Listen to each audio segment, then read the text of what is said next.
Welcome to Living Chassidus. Together, let's live the Chassidus we learn. Hello, welcome everybody. Yet again for our life skill series here in Living Chassidus. We are here today and we have the great zchus to have a really good friend, Henna Shomer. She is a Restore Your Core teacher, body ready method certified, restorative exercise specialist, and a women's health advocate, core and pelvic floor specialist. And not only that, but she really gives her heart and soul to help women in different stages in their lives, and how much more so in the childbearing years. So we have the great zchus to have Henna here, and she's going to speak with us about the incredible importance of postpartum care. I want to share that a few years ago, it must have been almost 7 years ago actually, Henna gave a similar talk in a Mommy and Me that I attend, and she actually changed my life. I had just had my first and I didn't really know much about postpartum care. So it blew my mind that she would so openly speak about it, and not just speak about it, but with such passion and such love. And it helped me realize how important it is for us to really take care of our bodies. We are the Akaris bias, not just in Yonim and Atzilus and whatever, but we literally are, and we're the ones that bring on the next generation, and we care for the next generation. And so it's our job to take care of ourselves so that we can then continue to give the world what they need us for. So thank you so much, Henna, and you can go for it. Okay, well, welcome everybody. I'm so happy that you're here. I would love it if we can just take a minute and just kind of land here. I'm just fixing my screen. I know that we are all super busy. You guys probably, when you're on the East Coast, you probably just are like running in here from bedtime. If you're on the West Coast like me, maybe your kids are having screen time so you could be here. But we've all been very busy. So I want you guys just to really just take a minute and try to settle into your seat and feel your body just being supported by where you're sitting. And take your hands and rub the palms of your hands together. And it can go fast or slow, however that feels good to you. Wiggle your toes. Now we're going to take 3 breaths, and we're going to do long exhales and then pause, and you're going to see that your body is just going to spontaneously inhale. So when you're ready,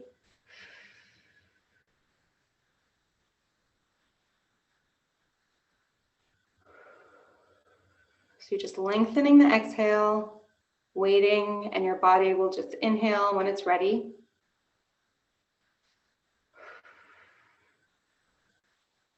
Excellent. This is a little settling exercise to help us land here and get our body and our brain ready to hear what's going on. So Michal asked, okay, so first let me introduce myself. So my name is Henna Shomer. I am a mom of 5 kids. Kanai. The oldest one is 13 and the youngest is 5. I have been working in women's health for about 10 years now. I specifically teach exercise classes called Restore Your Core for postnatal, and I teach prenatal exercises. I lived in Crown Heights for many years. I taught in Crown Heights for many years, and we moved away. I live in Las Vegas now. And thanks to COVID, I'm able to now reach out to the Lubavitch women, and I do group classes and private sessions, and able to help women to feel strong in their body, to know how to take care of their body in a functional way that will really support us through the lifespan of being a mother. So in that role, I have also kind of become an advocate for women, and kind of basically like a shadchan. Like a lot of women will reach out to me with the different things that they're dealing with, and I can help them. I can help connect them with a provider, even if people who are not living in Crown Heights. Because I work in this field, I have access to lots of different, practitioners and referral networks. So even if you don't get to the end of this talk, if you're just hearing this beginning of the talk, I want you to know that you can always reach out to me. You can always email me, WhatsApp me. WhatsApp is probably the best way to reach me. 310-279-3315. You can also get my number from Michal. But really, there's a lot of very sensitive topics that a lot of women don't feel comfortable talking to their doctor to, or they're like, I don't even know who the first person is to talk to. Like, what do I even do with this? And because it's so private, maybe it's not something that you're talking to your friends about or your sisters about or your cousins about. So what happens is a lot of people end up just, living with issues that are really solvable. So I'm here for you guys, and I'm here to support you and help you get the help you need. And, sometimes it takes more than one person to help you find the help you need, but don't give up, because whatever is going on with you, you're not the only one going through it. I've been doing this for a long time. I know it can be uncomfortable to reach out about sensitive topics, but one thought that helps me is just to know that there's nothing you could tell me that I haven't heard before. And this is what I do. So it's not it's not uncomfortable for me as the practitioner. So that's the very, very important message that I think, understanding the details of, what we're going to talk about is important. But the context of that is that you can get help, and there is help for you, and you don't have to just put up with different things, in my mother's generation, let's say leaking, they all joke about it. Oh yeah, I go to a wedding, I need a diaper, and ha ha ha. But, and maybe in that generation that was the case, but there is help for that sort of thing now. And you don't need to live with it. So that's very important to know. While we're talking here, I would love for this to be more of a conversation and a discussion rather than just a speech. So if you have any thoughts, if you have anything that you want to say, any questions you want to ask, you can send them to Michal, you can send them to me, and probably if you send them to Michal, she'll see them faster. Or you can even unmute yourself and you can ask questions, because this is, just imagine us all in a room together, maybe sitting all on couches and just chatting together. That's what I want you to imagine that this is like. So Michal asked me to speak about early postpartum. And a question that I get a lot is, what can I do for my pelvic floor early postpartum? So I get calls from people I just had a baby, or I had a baby a couple weeks ago. I'm noticing some things are happening that maybe are not so good, and what can I do?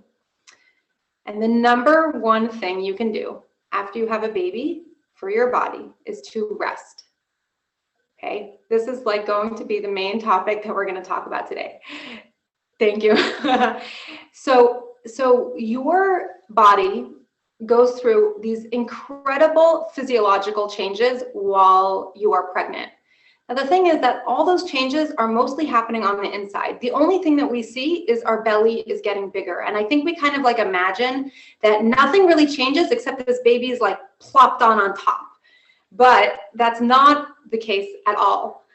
Physically, your organs are shifted and moved and smushed and just displaced, and your hormones are changing, and your blood level is increasing. You can study the science of what happens to a woman's body while she's pregnant. And there are tons of changes. And then after you have a baby, there are even more changes, because now your body is in this recovery phase of recovering and going back to kind of getting things back to where they were in terms of your hormones and your organs and things like that. So there has to be a space in between having a baby and just going on to our regular everyday life. And especially early postpartum, and I'm really thinking, I say early postpartum right now, I'm really referring to the first 6 weeks. And we'll break it down a little bit more, kind of what I'm talking about. But So I'm not talking about like 1 week or 2 weeks or 3 days. I'm talking about like the first 6 weeks is early postpartum, when the most important thing you can do is rest. So it's helpful to imagine that when we grow a baby, we have our body is incredible. Hashem made our body in this beautiful, amazing way. We grow this whole other organ, this placenta, to support the baby. And if you've had a chance to see your placenta, it's pretty big. It's about the size of a dinner plate. Okay, so imagine a dinner plate. That's the size of your placenta, where your placenta is attached to your uterus. When you have your baby and you deliver your placenta, the placenta detaches from the uterus, and then it comes out.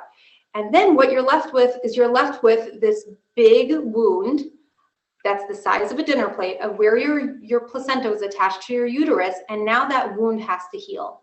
And that's where the postpartum bleeding comes from. So it's not just, I remember when I first learned this, I was like, oh, I thought it was just like random, like your body's just getting rid of blood. But what actually is happening is that you are healing a wound. So imagine if you had, or I'm sure, you've had a kid that had like a scrape on their hand or something, and they just like keep picking it and it keeps bleeding, and it, keeps getting like whatever, and who knows what can happen to it. And you're like, okay, just stop touching it, right? And then when we stop touching it, then that's when it can heal. So that's the same thing with your, 1 second. Okay. That's the same thing with the bleeding that's happening postpartum. Sorry, I'm just figuring out my technology here. Where did it go?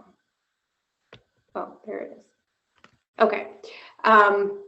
So that's the same thing that's happening postpartum. So the bleeding that's happening is your body's way of healing, and you can use that bleeding as a guide to give you an idea of how your healing is going.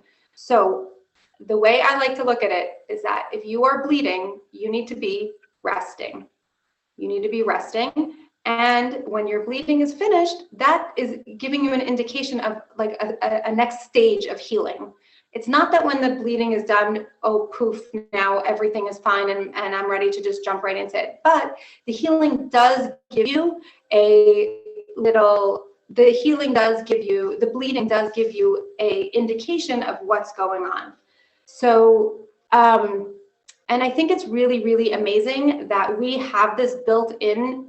Halacha has this built into us, for us, with the concept of being nida postpartum. Can you guys hear the ringing? There's like ringing in my ear. Okay, good. Okay, so so halacha, Tyra, Hashem has given us this gift of that we have this indicator of what's going on in our bodies. I live in Las Vegas. I work with a lot of women from all different backgrounds, and they don't really make this connection between the bleeding and the healing, where we have that already built in with halacha, because when your bleeding has stopped and you're able to do a week of bedikas, whatever your Rav is telling you exactly what to do, and definitely if you're having issues with doing bedikas postpartum, you should 100% call your Rav, because the halachas are different depending on what's going on for you. But if you can do whatever bedikas you need to do and your bleeding has stopped and you're able to get to mikvah, that gives you an idea of where your healing is. So that means that before, when you're still bleeding, that's your body's way of saying, I need to slow down, I need a rest, I need to let everybody else take care of things. So I want to get into real practical what I mean by rest, because I think that when I say rest, it could mean different things to different people.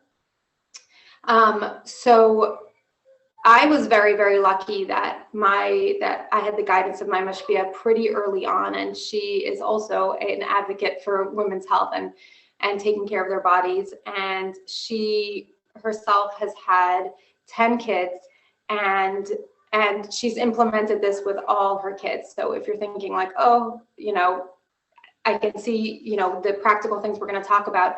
You might be able to say like, oh, I can see how someone can implement this with a few kids, but like, you know, once I have too many kids, I can't do it. I promise you, she has figured out a way to do this and to rest, and so can you.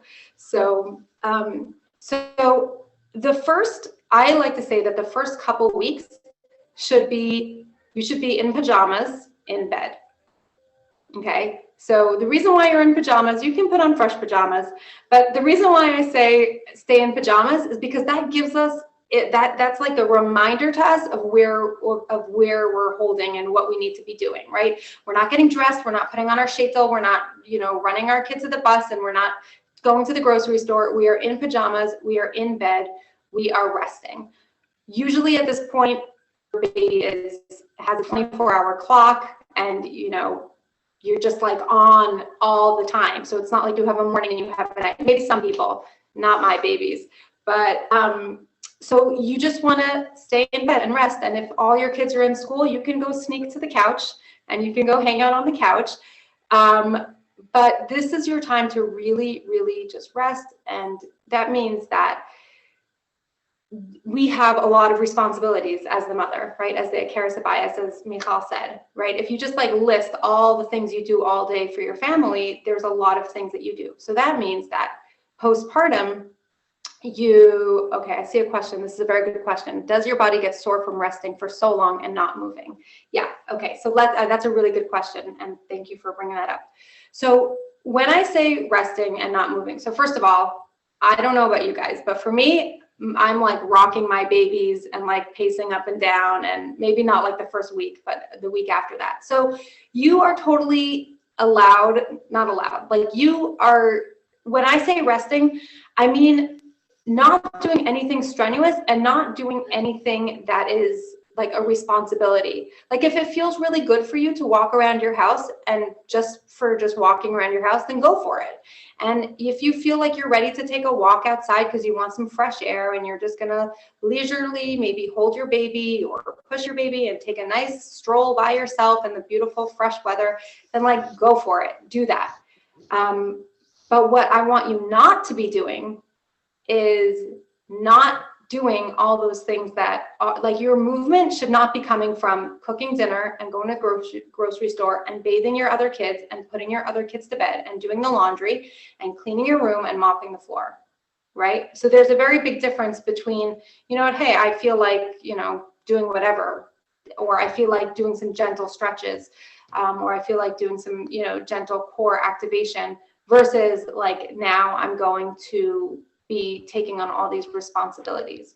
So, so far I haven't found mothers that say that they are so sore from resting, because you're not literally in bed because you're like in bed not moving, because you're taking care of your newborn, right? So this early postpartum phase is about you and your newborn. So Bracha, tell me if that makes sense, or if you need more information about that.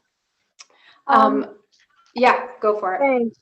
I guess, sorry, my video is not on. Okay, no problem. But I guess it's hard for me to imagine. But I'm just like imagining like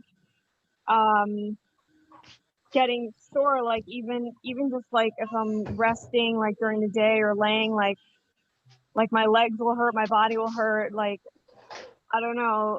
I'm trying to imagine like resting so much could also sounds very depressing also, like how do you not feel depressed if you're not like regularly, I'm not talking about exercise, like even let's say relaxing swimming or just like going for like a stroll or doing something like getting your mind off of like just mothering, like sounds a little overwhelming to just like be involved in only one thing.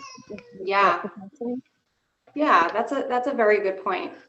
So I would say for there, hold on one second.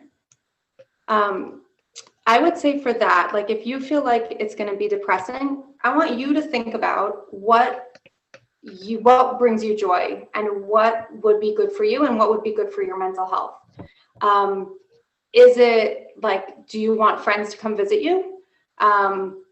I realized this recently that we are so quick to, I mean, Baruch Hashem, it's beautiful that we bring food to a new mother, and that's a need she has. She has a need for food, but I think a lot of new mothers also have a need for social interaction, and it's a real need. So some mothers don't need visits and are happy not to be visited, but maybe if you are somebody who needs social interaction, then you can totally tell your friends ahead of time and say, you know what, I'm going to be home, I'm going to be resting. I would really love if you could come visit me. It would just, that would really make me happy. Or you can get yourself some books to read, or you can get yourself, something to do. I tell a lot of moms, like, all those photo books you wanted to make, now's a really good time to start working on your photo books. Because then you're in bed and you're busy and you're doing something, but you are, but you're being productive, but you're not necessarily it's not strenuous, So I know some mothers who are like, oh, you know what, there was this course I really wanted to take, this self-paced course. So you know what, I started listening to self-paced courses or listening to audiobooks. As I'm saying this, I can imagine that somebody with a bunch of little kids probably never even thought about, what would I like to do with a bunch of time? Like, what would make me happy and what would fill my cup that's separate from all my responsibilities, because we're, so I feel like almost your brain is going like, well, if I'm not taking care of my kids, like, I'm bored. But maybe we can use this, and I can see how that can totally happen. It for sure happened to me when I was like in the throes of little kids. But maybe you can use this as an opportunity to figure out what would you like? What do you need at this time? I doubt that like making dinner for your whole family and doing laundry is going to be what's going to like bring you joy. Probably having a clean house will bring you joy and help you feel settled, but there's a difference between you doing it and maybe having somebody else do it. So yeah, and somebody else said here, I know that if I don't move around, I become stiff. Yes, Michal. Would you like me to submit questions right now, or would you like to continue going and then I'll do Q&A at the end, or? No, I'm happy if it's on topic. I'm happy. Yeah. And I'm happy to like take this where people want to go. Okay. So you can submit it now. There was a question submitted, which was, I had a baby too. And just a reminder that the people listening, some are married with kids and some are single. So for the single ladies, they may not realize what it takes to take care for a newborn. So just to give that context there, that got it. It's not like you're just sleeping in your bed. It's just, you're literally nursing every 2 hours and your rest is the stuff in between the 2 hours. So, okay. So this was the question.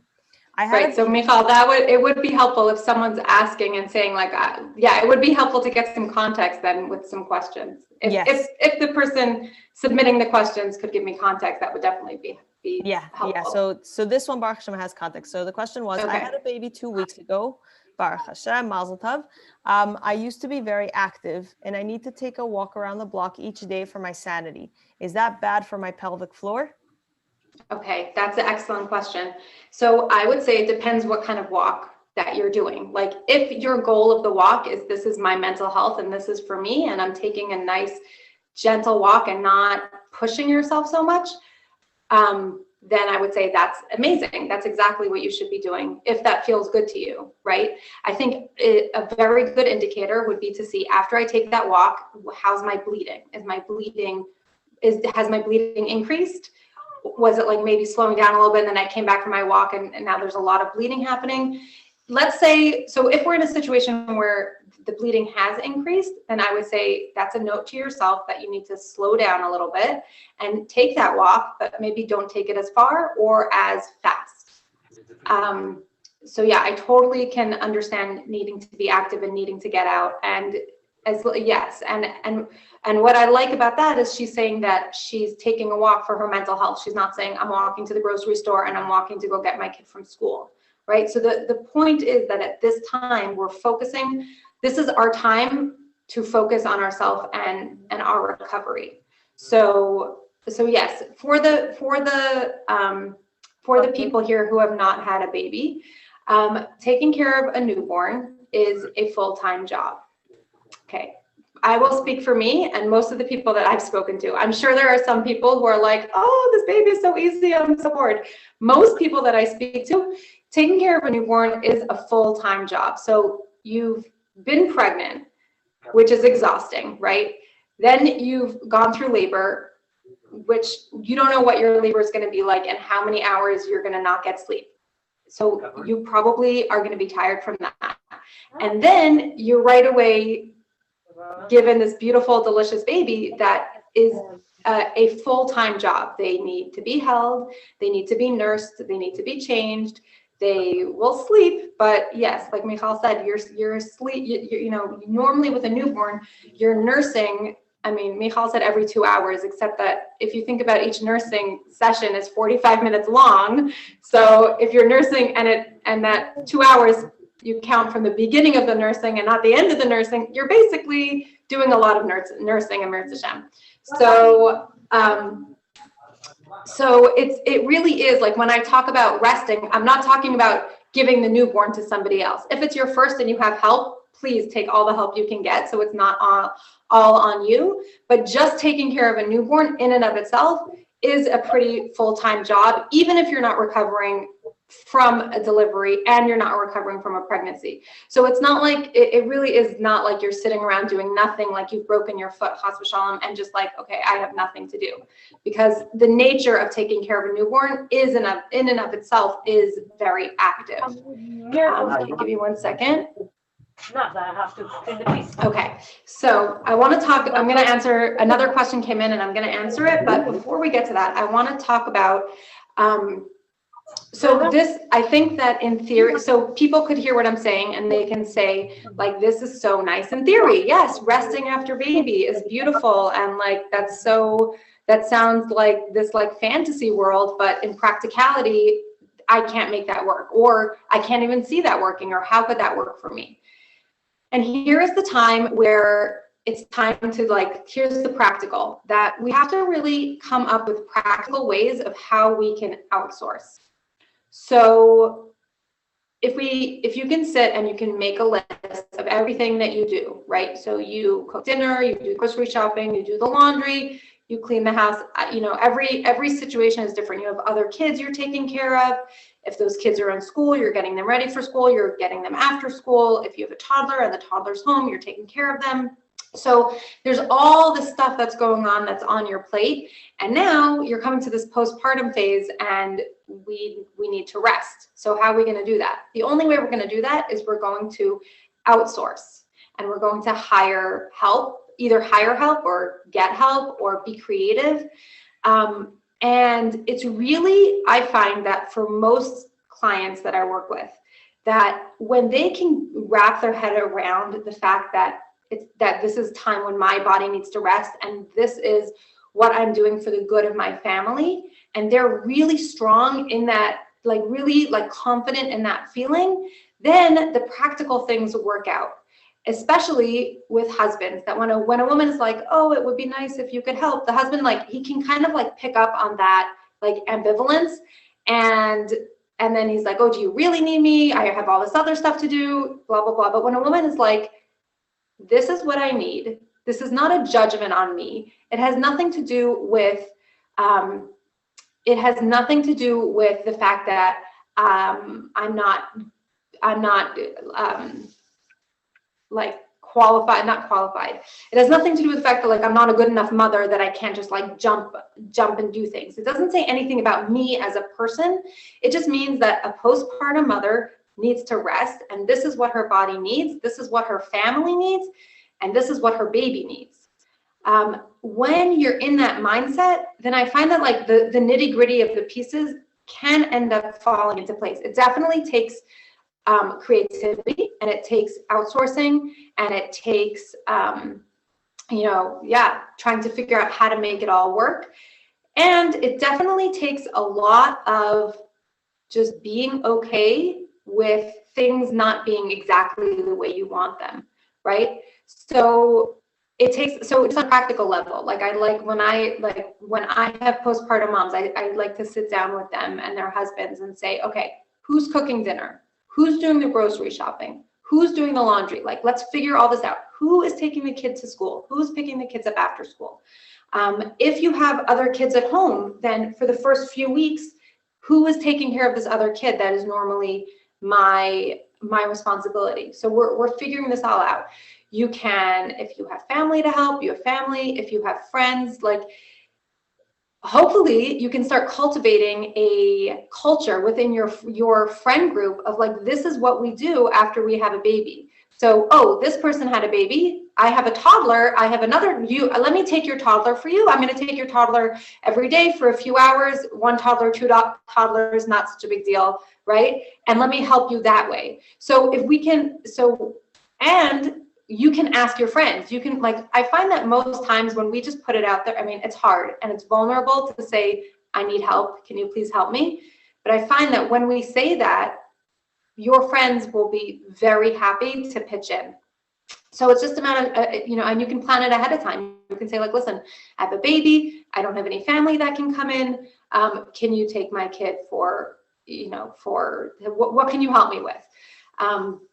Maybe it means if you live in a place that you can get food, maybe it means getting takeout for the first bit, and that's fine. And maybe it means eating cereal and milk. Maybe everyone in your family is going to eat cereal and milk for 6 weeks. And you know what? They will be totally fine. And you know what? If your kid goes to school with mismatched clothes and in their Shabbos clothes when it's a Tuesday, like, you know what? Everything will be fine. And if your kids end up only getting a bath for Shabbos for a few weeks, really, it's okay. It's really, really going to be okay. And I think that, okay, so we had a question here. What if you don't have any friends or family that can help because they're too busy with their own stuff? So that is a really good question. And my first thought there is, are you deciding that they're busy with their own stuff?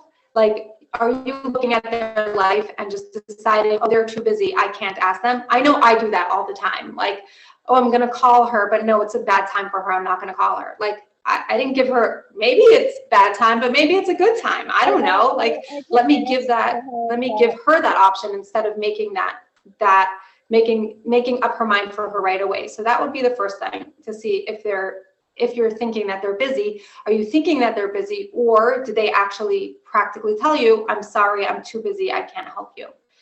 If you don't have friends, so that's the first thing. If you actually don't have any family and don't have any friends around, then this is the time to invest and help. And it's an investment, and it's a lot. It could end up being a lot of money at the beginning. And the way I like to think about it that helps me is I think about it, when you're like shelling out that every hour, oh my gosh, I'm paying them 1 hour, 2 hours, 3 hours, you could, at least for me, like I can start getting nervous when I'm adding up the money in my head. But if I think about it as like, okay, my postpartum is going to cost us $1,000, $2,000, whatever it is. Like, think about it in like a lump sum. To me, that way is a little easier. So then it's like, okay, I'm paying them, whatever I'm paying. It's, maybe it's $250 a week or whatever. But just to know that this is your time to invest. And I use the word investment because yes, it is a financial investment. It is money. I'm not going to lie. And I know that for a lot of people, finances are really challenging. Being proactive and preemptive is going to be the best money you ever spend. Because unfortunately, if we don't rest at the beginning and we don't take care of ourselves, then it could end up being a situation where it's very stressful later on. And, there's a lot of postpartum depression and anxiety happening. And a lot of that is just simply the mother having too much on her plate and not having the time and space that she needs to rest. Yes, a lot of it is also chemical, and definitely sometimes maybe a lot of times medication is necessary and important. And also just setting yourself up for success. That's my mantra that I like to use, is how can I set myself up for success? So I know you have 9 months to prepare for your baby, right? So you know it's coming. So you can think, what do I need to do to set myself up for success so I can get the time that I need to rest and heal? And you can play around with it. And, yes, it might mean spending a lot of money at the beginning. I had two babies, Baruch Hashem, my fourth and fifth are 13 months apart. And I had, you know, my older ones weren't so much older, and I ended up getting full-time help for the first 3 months. I found a girl who was like looking for something to do. She wanted to live in Crown Heights. She lived in our house. We made a room for her, and in turn, she helped me with the babies, because I had two babies. And it's amazing that I look back at having kids 13 months apart, and it's not scary to me. It's not like, oh my gosh, that was so crazy, I never want to do that again, because I always had somebody else to help me. And then when she moved out, I had somebody come from, like, my first kid came home off the bus at 3 o'clock. So I had somebody come from like 3 till 7 every day. And that way, it was never just me with all 5 little kids. It was either me with the 2 babies when they were a little older, or it was, you know, somebody with the other kids. So another thought that I like to think about it is, like, I think sometimes we think that, you know, we're the mother, we hear the words, we're the Keres Habayis, this is our job, this is our domain. And I think it's really important to know that it's your domain as the CEO. Like, you're in charge of running everything and making sure it runs smoothly, but you're not in charge of, that doesn't mean that you have to do everything yourself. It doesn't mean because you're the Keres Habayis, you have to do the laundry, and you have to make the lunches, and you have to clean the house, and you have to do the grocery shopping. It just means your job is to make sure it all happens.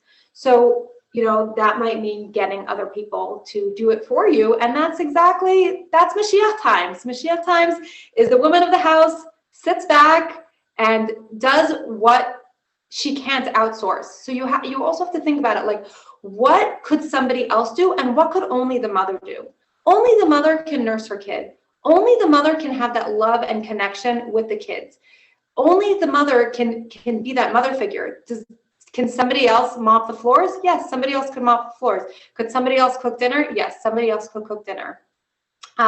So I think it's also very important. That's a thought that helps me a lot, is like, what is replaceable and what is not replaceable? Like, what do I actually have to do, and what could somebody else do? And the things that somebody else can do, I can outsource them guilt-free and just let them do that. And I want to just add that the girl who came to my house, she was also in charge of cooking dinner. So I think my husband would do we were living in Crown Heights, and there was like an email service that you could email in your order, and they just shop it and deliver it to you. So we would do that. And then the girl that came would cook dinner also. So I had the stuff and I would tell her what to do, but she would cook dinner. So that was like off my plate. I didn't have to cook dinner. And food is always so much better when somebody else makes it. So, and the best part of that story is we set that girl up with my brother, and she is now my sister-in-law. So that's the best part of the story. Okay, let me see. There's some questions that came in. Do I help clients with postpartum depression? So I don't. Personally, I am not a therapist. I don't help clients with postpartum depression. I can help people, like if they're wondering where to go or who to find and where they can go to. Like, do they need to see a doctor? Do they need to see a therapist? I can definitely help them with that. Or even sometimes women are like, is this normal? Is this not? Like, I'm crying every day, but like I just had a baby and I'm not getting any sleep. So is this considered normal, or is this not considered normal? So I do I can have conversations with women around that, but I don't treat postpartum depression. I refer people on for that. Okay, so 1 second. Okay, so someone is saying that the Keres Habayis and hiring help, that wealthy women in the olden days ran their homes like castles. They had a lot of hired help. They were the ones overseeing it, in contrast to the modern worldly style of being out of the home. Yes, exactly. So yeah, and we can do that too. Okay, yes, okay, okay.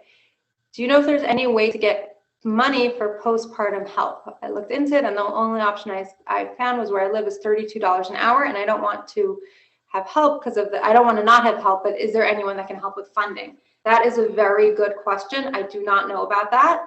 Maybe Michal knows about that, if there's anywhere to get funding. She's giving me a big smile, like, don't add something else on my plate. She doesn't know. I don't know. I don't know about funding. I know there are a few organizations, maybe, what's the one? Mothers in Crown Heights. What's the one? Maybe that one. Maybe Beaker Highland. Yes, it is very, you're saying you don't live in Crown Heights. It could be that they offer, I don't know. I honestly don't know, but maybe somebody else knows and they can post in the chat. But it's also, you know, it could be, I'm not a financial coach, but I did choose to go into debt to get help. And I think that sometimes that is the right choice and at the right time. That, you know, sometimes like we're like, you know, when you're starting to feel choked and you're starting to feel like you can't handle it anymore, getting help is super important. My mashpia always says, motherhood should be enjoyable. And if it's not enjoyable, something is going on and we need to figure it out. So if it's not enjoyable to you, probably a lot of it is that you're just doing too much. So one of the things I like to think about is if I was hiring someone to do this job, would I hire one person to take care of a newborn, to clean the house, to cook dinner, and to take care of my 4 other kids? And I was like, no way, I would never hire someone to do that. Like if I was hiring someone to help me with my kids, I would probably hire one person with the newborn, one person for the 4 other kids, and one other person for like the cleaning and cooking. And then, you know, then you have like the job of like, you guys have to shower and you have to feed yourself and you have to sleep and all that. So kind of thinking about that in terms of like, is this a one-person job? Takes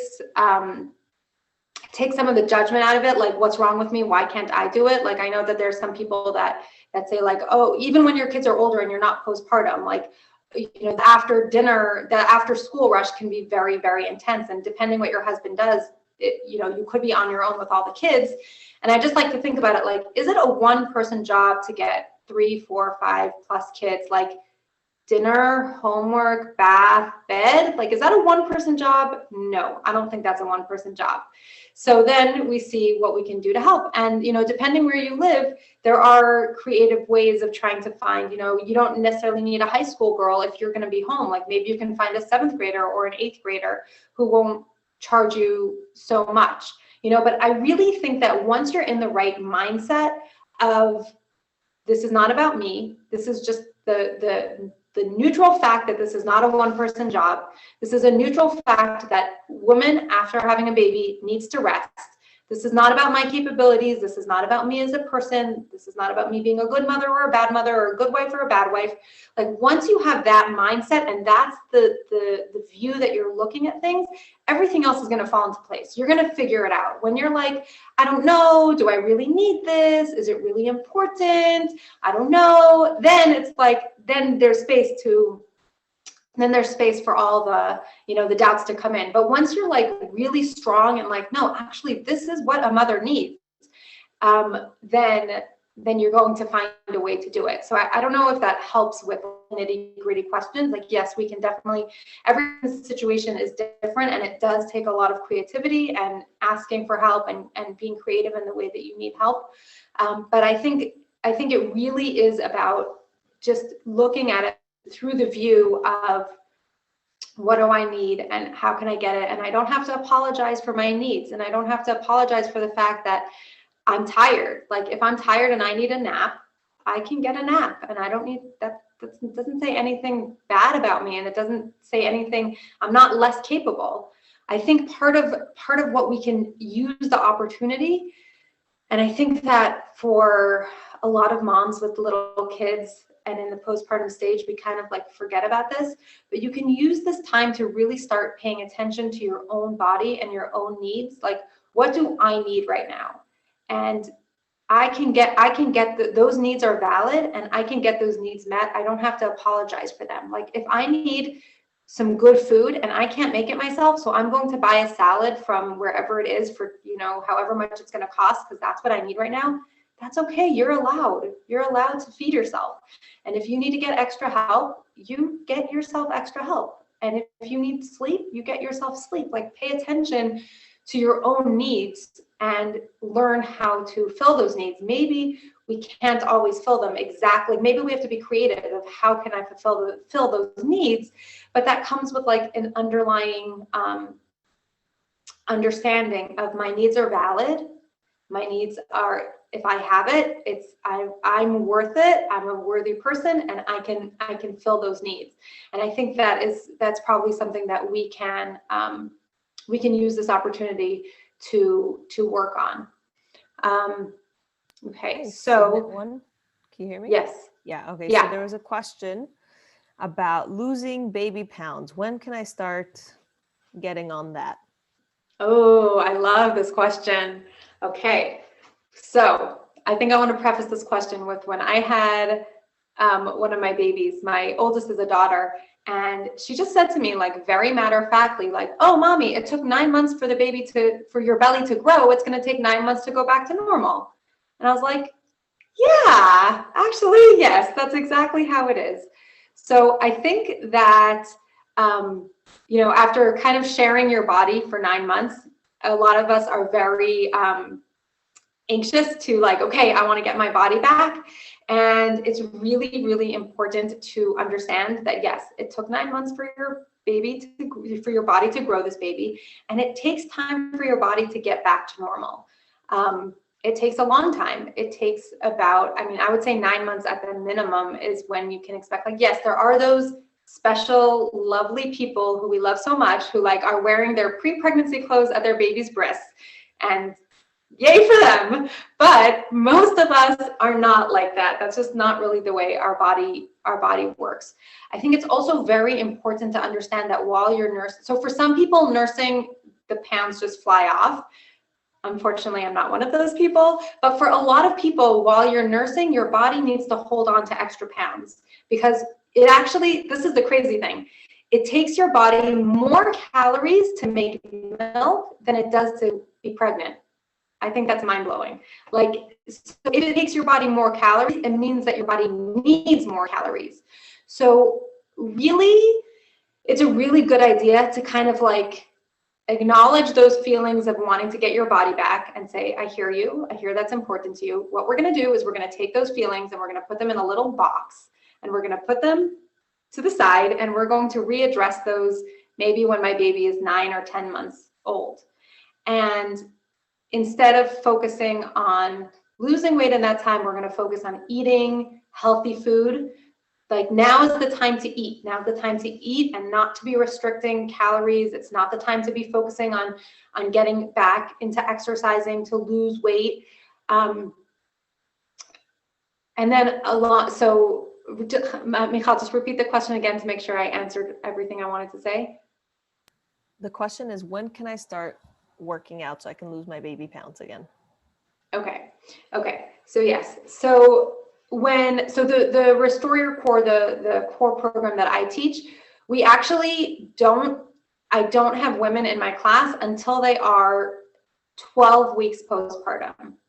So 12 weeks postpartum is when we start to kind of start pushing our body more. And even then, the goal of my program is not weight loss, and the goal of my program is not flat belly. The goal of my program is functional core. So there are, like, if you're concerned about your core and your pelvic floor, there are definitely exercises that you can do starting almost like, the day after you've had a baby. But honestly, like, the first few weeks, those are exercises that you do in bed. They're very gentle. They're just about like reconnecting to your core and reconnecting to your pelvic floor. So you don't want to be thinking about losing weight right after baby. You want to be thinking about getting enough sleep, getting enough food, getting enough calories, making sure you're eating enough healthy fat. So eating peanut butter and almonds and coconut oil and avocados and all that sort of thing. Like, I'm not a nutritionist, so I can't like speak tons on that, but making sure that you're eating like high quality food and really not thinking about losing weight. Yes. Okay. So somebody's asking about diastasis recti. Yes, I can definitely talk about diastasis recti. So yeah, so I just think, just to finish off, it's really, really important for you to, I want you guys, can you guys all type in the chat, what do you think is considered early postpartum time? So when I'm an exercise teacher and I'm looking at women who are postpartum, what do you think I consider to be the postpartum period?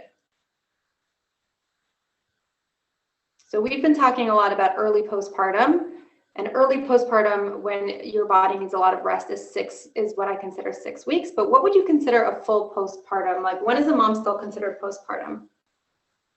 So I'm seeing 6 weeks, I'm seeing 3 months, 1 year, 18 months, 1 year. As long as the child is nursing, that's a really good point. Yeah. Okay, this is great. So some of you are getting close to there. Definitely, as long as your child is nursing, there are hormonal shifts that are happening in your body that you are still considered like in this different category when, as opposed to when your baby is not nursing anymore. So if your baby is nursing for a long time, just know that like there are different changes happening in your body. And somebody said 2 years. Excellent. So we consider early postpartum 18 to 24 months. Okay, let's just sit with that for a minute. You are still considered postpartum up until about 2 years. Okay, that's a long time. Now, think about for a minute, think about people in the not from world. Yes, I'm going to talk about that in a minute. She said my kids are not even that far apart. We're going to address that. But think about people in the not Jewish world that they have 1 or 2 babies, maybe 3, maybe they're close together, but then they kind of like finish with the child rearing years and then they, then they move on.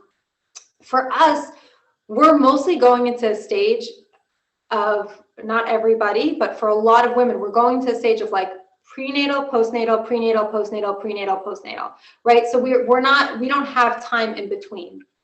And that's totally fine. Your body can handle that. And I'm not here to advocate that you need more time for that. But what I do want to advocate for is that for you to have an understanding and have a perspective of your body, that if I'm pregnant and I'm going to postpartum and I'm going to pregnant, then I need to be really loving towards my body. And I need to understand that this is, she said she did that for over a decade straight. Yes, Baruch Hashem, yeah. A lot of people do that. So what do we do? We're not just going to sit. It's not ideal just to sit around and wait till you're done in your postpartum phase to start working on your body. And you can definitely work on your body, but I want you to just like give yourself grace. Like I think that when you're in it for so long, you can start like getting frustrated with yourself. Like, why don't I have more energy? And why is my house not organized more? And why am I not doing this? And why am I not doing that? Like, instead, let's take a minute and let's say thank you to our body. And let's understand that actually our body is under physiological stress. It's not a bad thing, and it could be a good thing, but then that just means that we need to support that, and we need to do extra support as opposed to, your middle-aged man who doesn't need that extra support because their body is just like stable and not doing anything else except for, going to their 9-to-5 job. Like it's very, very different. So what I want you to do with that information is to be like, oh yeah, of course I'm tired. Of course I need a lot of sleep. Of course I can't keep up with all the housework and all the kids' work and all the everything because I'm actually dealing with a lot. And just to really like give ourselves grace and just be really, really compassionate to ourselves and really nice to ourselves. And yeah, it is a little harder when you're doing that in the long run. But it's possible. It's really possible. And again, like back to this other point that I was saying, that when you're feeling like that and that's the way you're looking at it, your husband is going to follow suit. Your husband is going to be like, yeah, like he's taking cues from you. So if you're like, wow, look what my body is doing. This is amazing. Yeah, I'm a postpartum mom. I totally need a rest. Then he'll be like, oh yeah, you're right. That's great. Like I really find that that husbands really, really follow along. So yeah, so it's important to understand that postpartum lasts for a long time. And the way that your body is going to heal and the way that your body is going to get back to itself is specifically by resting in the first few weeks until you get to mikvah. And then, so just circling it back to the beginning, and then even after you've gone to mikvah, we don't go from 0 to 100, right? We go from 0 to 25%. Let me start dipping my toes back into the household responsibilities and see how it goes. And let me assess, is this working for me? Is this not working for me? Is this overwhelming for me? Do I need to pull back? Okay, we're gonna stay, oh, this is actually working for me. Okay, let's stay like this for a good 2 or 3 weeks. Okay, I'm still feeling good, I'm still feeling fine. Now let me go back to 50% capacity. Okay, we're gonna stay in 50% capacity. We're going to assess, we're going to notice how we're doing. We're going to communicate with our husband, and then we're going to go to 75%. So you're not, I want you to look at this as like, this is, you know, for sure the first like three months really should be like in your head. Early postpartum is really 3 months. So I don't want you to think, so also in America, we have this thing where we have this 6-week postpartum visit. And your 6-week postpartum visit is like, you know, I'm postpartum, I go for my visit, my doctor gives me a check, and then then I'm back to myself and I'm back to everything. But it's first of all, that 6-week postpartum check is arbitrary. It doesn't mean anything. It's just a number that somebody came up with. And like in my ideal world, there would also be a 3-month postpartum check with your provider, because 6 weeks is a certain level of healing. And then 3 months is also at a certain level of healing. And it also kind of matches your baby, because your baby has, you know, like you'll notice with your baby that like the first 2 weeks are kind of like one phase, and then and then the next like 6 weeks are another phase. And then like around 3.5, 4 months, the baby starts settling down more. And that really gives you a cue of what to do for yourself. So we have a little bit of a problem because we're at 6 o'clock. We're at 9 o'clock for you guys, just about. And we have so many more questions. So what do you want to do, Michal? You need to unmute yourself. Sorry, you can hear me? Okay, great. Yeah, I can hear you. If you'd like to continue, you can totally go for it. Okay. So I will continue. Okay. I'm going to answer some questions. I've seen some questions about diastasis and sneezing, leaking post-birth, and I really want to talk about that. Okay. But before we get to that, I really want to talk about a few things. The first thing that I want to do and what I want to talk about is that I find that moms, in terms of resting postpartum, and even, you know, the longer postpartum, that where the work needs to be done is really what's happening in their mind. That, you know, it's not so hard just to sit on your couch. What's hard is when you're sitting on your couch and your house is a mess and your kids are not eating the dinner you want them to eat, and they're maybe not, you know, things are not actually going the way you want them to go, or you're like, okay, I'm ready to go. Like, why am I still sitting on the couch? Or why am I still, you know, why am I not just like roaring back into it? So really the work that needs to be done is so much in your mind and in your thoughts. And it's really an avoda. I really think that the avoda of a new mother is to be resting and managing her thoughts around that. And it's I call it an avoda because it's work. It's really hard work. I just had a close friend who just went through her postpartum period, and you know, the first couple weeks was pretty easy for her to do her postpartum and stay in bed and do all that. And then she physically started feeling better, and she's like, okay, I'm ready to do everything. And that was when the avoda came in. And you know, we're buddies, so we were texting, and we were helping. I was helping keep her in line with what her ultimate goals were. And it's hard work, because what's going on in our mind is like, oh my gosh, I can't believe this is happening in my house, and my house is a mess, and my kids are wearing who knows what, and you know, and I'm ready. There's a lot of I shoulds, right? I should be back to myself. I should be cleaning the house. I should be making dinner. And there's just a saying that says, don't should on yourself. You should never should on yourself, because it's a sentence that has the word I should in it. The word should is just never a productive sentence.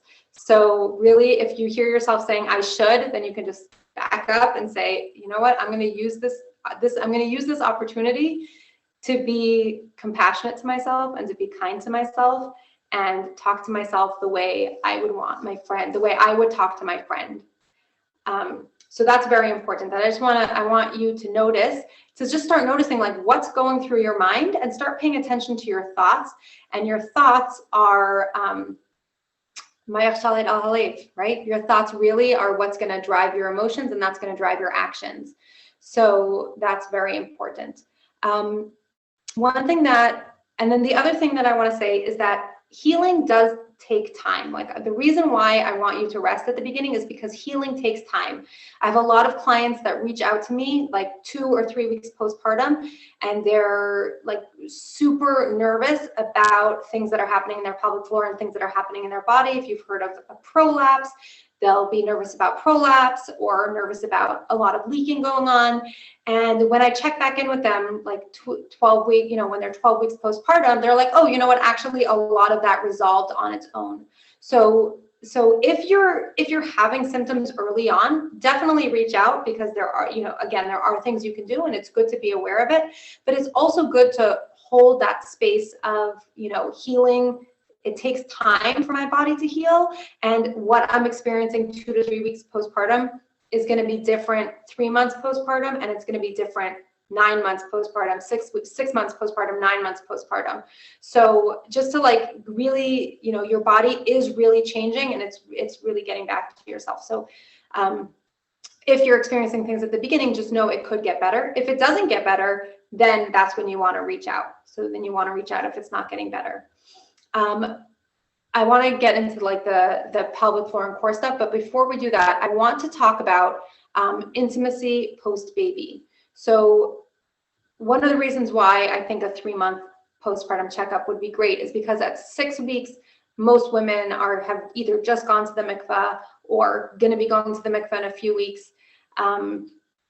Actually, one second, before I say that, I wanted to just say that one of the reasons why we rest postpartum is because there are some women who bleed for a very long time postpartum, and they have a very hard time getting to the mikveh.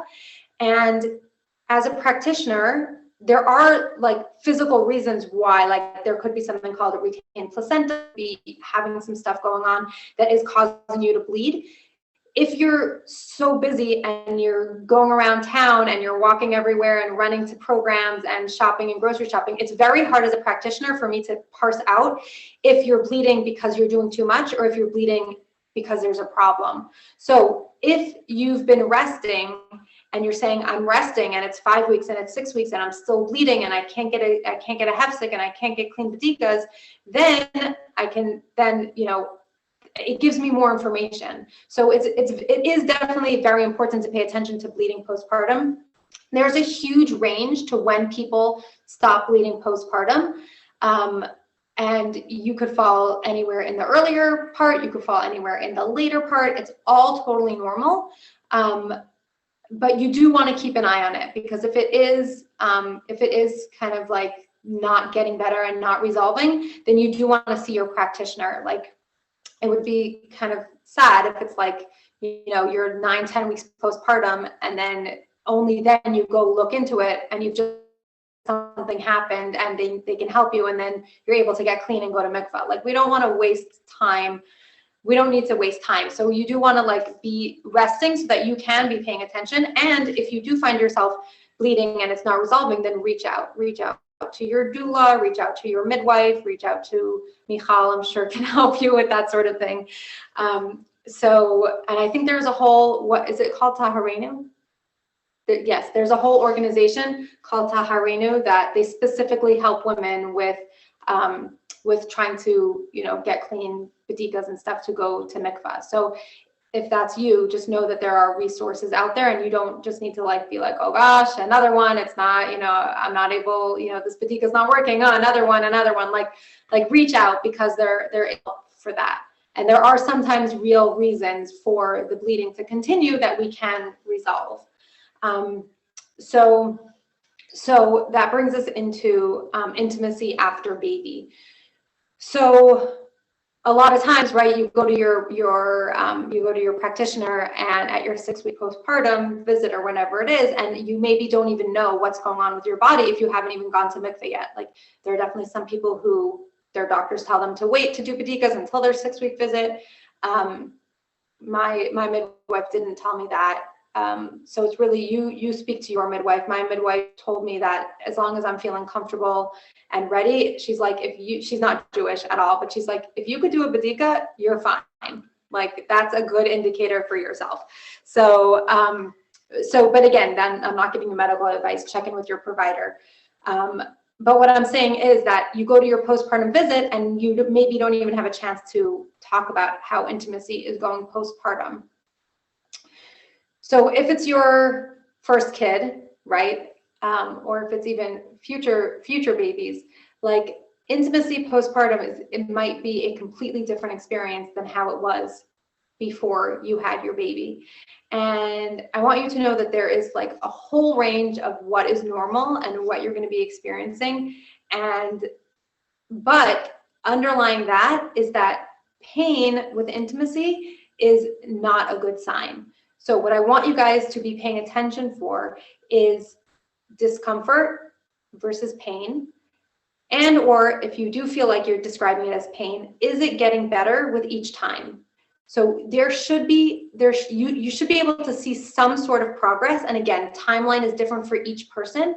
But if it's the same every time, the same level of discomfort and intensity each time, then that's an indicator to you that for you to reach out to a pelvic floor specialist or your midwife or your doctor or someone like that, because it shouldn't be just like I just think about it as like a graph. Like, it should be getting at least a little bit better each time, as opposed to just stay the same every time. So that's really important. And just to like be aware that your body is different postpartum, and your hormones are different postpartum, and things that felt good before you had your baby might not feel so good after you had a baby, and you're nursing and everything is changing. So just use this time to just be really gentle with yourself, be really, really communicative about your needs, about what feels good, about what doesn't feel good. And you don't have to apologize. If you need space, you need space, and you're allowed space. Or if it's like, I'm okay with this, but I'm not okay with that, like, you're allowed, and you only do things that feel comfortable to you. So this is obviously more of a topic that we can discuss one-on-one. Michal's a Kala teacher also. She's someone that you can talk to. But I just think that it's important to have these overall brush strokes of ideas of that, it could be uncomfortable, but it will get better with each time. And if it's not getting better, then reach out, and not to feel bad and not to apologize for the fact that your body is different. And just, again, pay attention to what feels good. It's your body. Pay attention to what feels good to you. And I know that most spouses just want communication. They just want to hear, oh, this is what you want. Oh, okay. Thank you for telling me. I didn't realize. So again, like, you can just use this as an opportunity to practice talking about things, which could be maybe an uncomfortable thing to talk about. But I think also, like, back to the mindset thing, is that if you're really own the fact that it's totally okay, you are allowed to not want certain things or want certain things or whatever it is, like, that's okay. Your husband is going to be receptive to that. So that's a very important piece to talk about. Okay, give me a second. I'm going to read through some questions.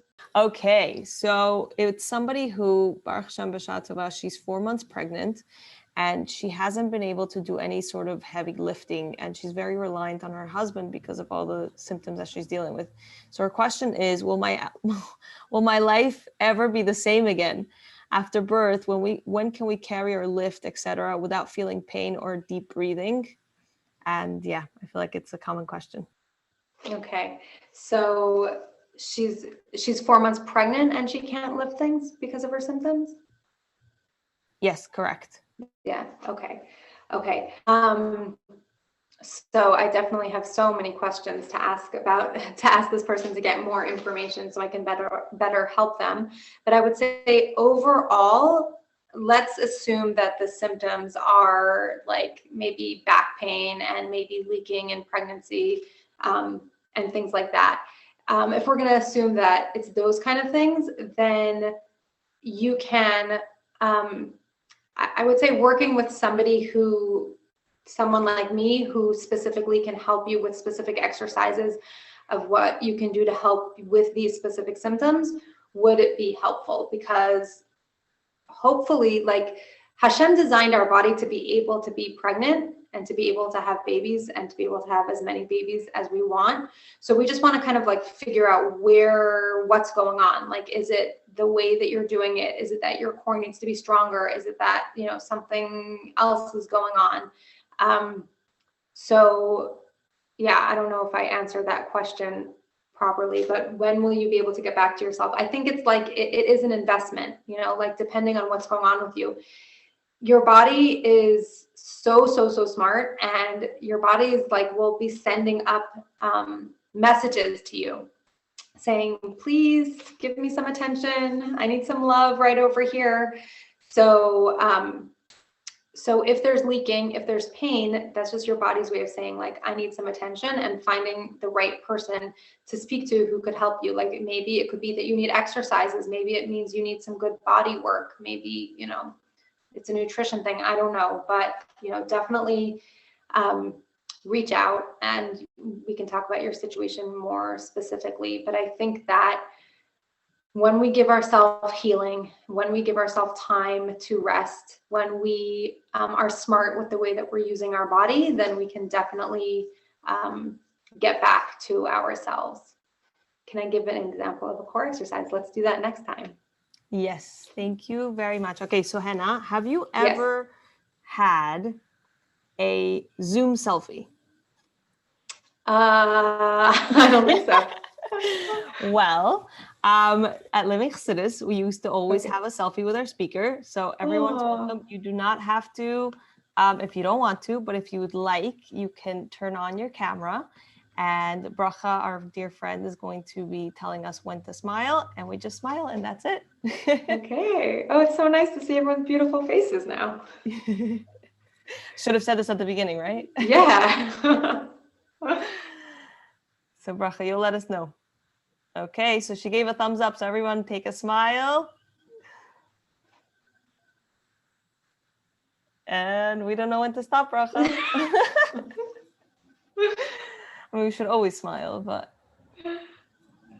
I got it. You got it. Okay, awesome.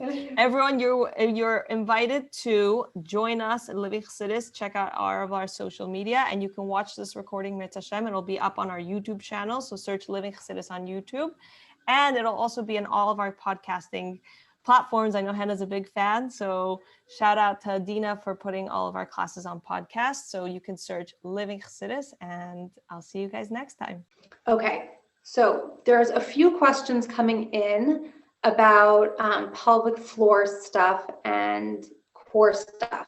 So just really, so this is a whole other workshop all in and of itself. That we can definitely do at some point. Yeah, I was gonna say, if you'd like, maybe we could do that as a separate talk. We can do that. Yeah. So does anybody have any questions about specifically what we were talking about? There's one more thing I actually want to talk about, but as of now, is there any questions that don't necessarily fall directly into pelvic floor and core category? And again, if you want to unmute yourself, feel free to unmute yourself. Yeah, I messaged you a question earlier about what you were talking about. Okay, yeah. So can you tell it to me? I can't even see who is talking. Yeah, go for it. What's your question? Did she just mute herself again? there were a whole bunch of questions that came in. So it could be that it got like up to the top. So if you're comfortable asking it again, or maybe messaging it to Michal, because I really want to make sure that you have your question answered. Okay, somebody is asking, what core classes are there in Crown Heights? So the core classes that are in Crown Heights, there is somebody by the name of Malky Schwartz, and she teaches Restore Your Core classes in Crown Heights. I can send, you can either message me for her contact info, or Michal, do you have her contact info? I do. She actually spoke for us last year. So you can also go to our YouTube channel and our podcast, and you can listen to her talk there. And I'm pretty sure she gives her information there, but you could definitely reach me and I'll give you her contact. Okay. So yeah, so Malky does in-person classes in Crown Heights. And if you're comfortable doing classes over Zoom and private sessions over Zoom, I do Zoom. But Malky is amazing. She's really qualified, and she really knows what she's talking about. So so she's really good. One more thing I just want to talk about early postpartum. And again, if you have more questions, text them, like send them to Michal so I can answer them. But something that comes up super often with postpartum moms is constipation. And a lot of, I don't know why, this is like the biggest kept secret for some reason, but like over 80% of postpartum moms deal with constipation. And it's really, really important to deal with the constipation, because being constipated is really not good for your pelvic floor. You end up putting a lot of strain on your pelvic floor. So I want you to pay attention and notice what's going on in your body. And if you are constipated, or you're feeling like you have to strain to eliminate, then we want to start doing things to take care of that. So there's a few things you can do. The first thing you can do is to start relaxing your belly throughout the day. And you guys can actually all do this right now. You can just relax your belly. And you'll notice that when I say relax your belly, you can see that you can relax your belly, which means that most of us are walking around with like a tight belly, or like sucking our belly in throughout the day. And digestion is a downward, it's a downward process. So when we're sucking our belly in, we're kind of like stopping that downward process. So when we can relax it, we can just let that go. There are, in terms of the physical, if you've heard of a squatty potty, getting your feet up higher off the floor so you're more in a supported squat position. Sitting more upright with a neutral pelvis as opposed to being slouched. So a lot of people will get up on the toilet and their low back, their low back will be very slouched like this. So if you can get up and just get into more of a neutral pelvis where your low back is flat as opposed to rounded, that will help a lot. And then you want to just get up on the toilet, up on your squatty potty, and just relax your belly. And it's amazing because our body actually knows what to do. Somewhere along the line, we got the message that we need to like strain to eliminate, but really you don't. When things are working the way that they're supposed to, you just sit down and you relax, you get into the right position, you relax your belly, and your muscles can take over. So if that's not happening for you, that's when you want to start checking in. First, like the first line of defense is to make sure you're drinking enough water. So, you know, every time you sit down to nurse, get your big bottle of water with you, and just make sure that you're drinking enough water. So that's the first thing. And then making sure you're eating enough fruits and vegetables. And then if you need like the big guns, then you can take some supplements like, I'm not a fan of things like stool softeners or what's that other thing? I don't know. There's other like medications. I'm not such a fan of them because then your body could become dependent on them. I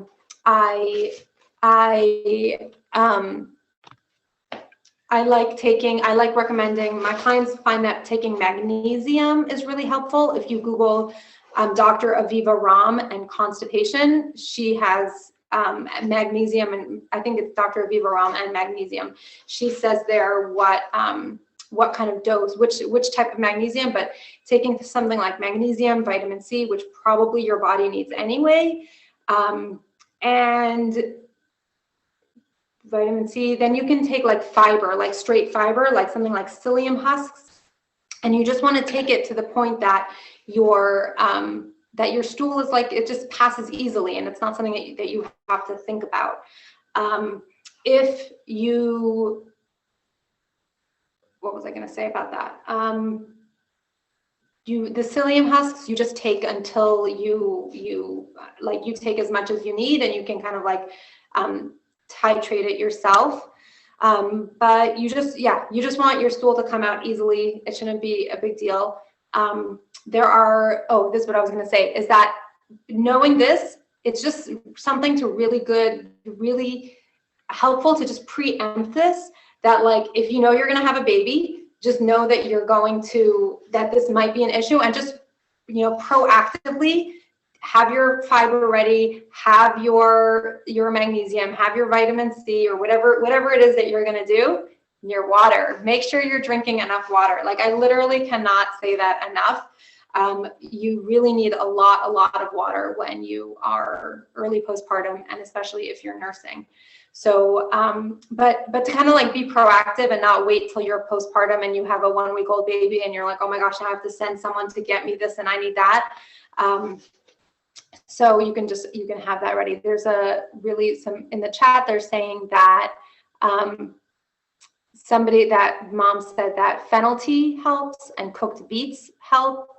So that sort of thing is very helpful. So just if it's something that you are experiencing, again, like, I feel like nobody wants to talk about constipation, but except me, because this is what I do for my job. So, reach out, ask me for help. Don't just put up with it. There is something that can happen to women postpartum called an anal fissure, which is actually like a cut inside your rectum.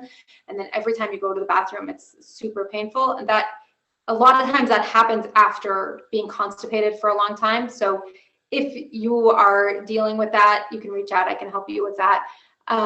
But we also want to avoid things like that. So just to be very proactive and make sure that we don't get to that stage. Somebody asked a question, is there a point of doing core work while you're expecting? 100% doing core work while you're expecting.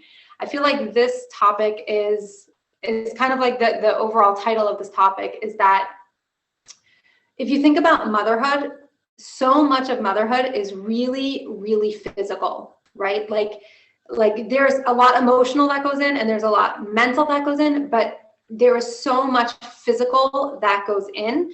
When you're in it, I think you don't even realize, because you're just like, this is just part of life. But when you're pregnant, your body is the one that's doing the work. When you're postpartum and you have a newborn, you're holding that baby, you're nursing that baby, you're rocking the baby. Then when you have a toddler, you're running after the baby, you're picking up the baby. It's a very physical, demanding role to play. And because of that, you need to invest in yourself physically. So if we kind of think about being a mother, like if you think about a professional athlete, somebody whose job is to be an athlete, they have a whole team around them supporting their body and keeping their body in top shape so they can perform at the top level. So I want you guys to think about yourselves as professional athletes, that what you're asking from your body is this huge physical task. And because of that, we need to be supporting it physically. So in my perfect world, every woman would be doing functional strengthening exercises for their body in a way that is really with the goal of supporting their body through, the different physical stages of motherhood. So yes, while you're pregnant, you can definitely do things that can help your core. I work with women with that.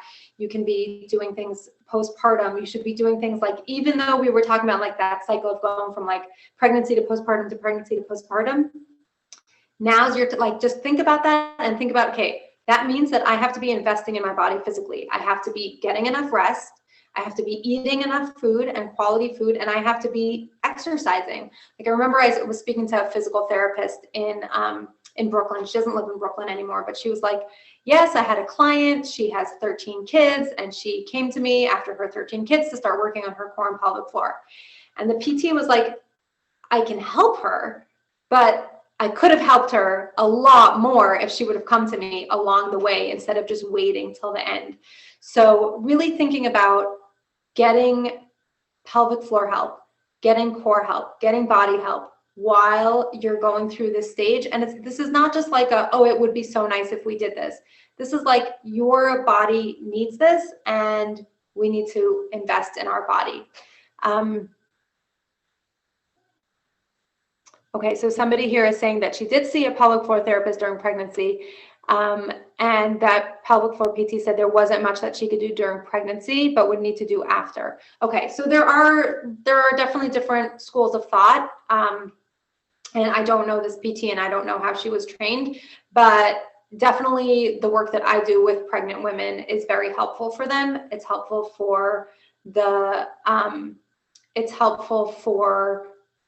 preparing your body for birth. It's helpful for dealing with pregnancy, and it's helpful for supporting after. So,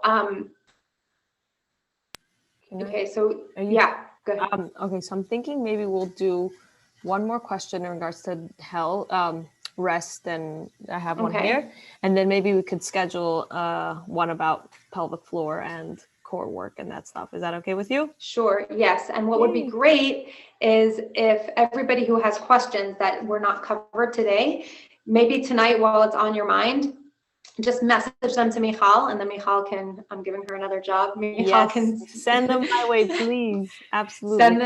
Send them to Michal, and then she can keep track of them so that we know where we want to go with the next talk. Because it's very important to me that everyone feels like their questions are answered, so we can do that. And again, you can also reach out to me privately. Okay, Michal, what's the last question?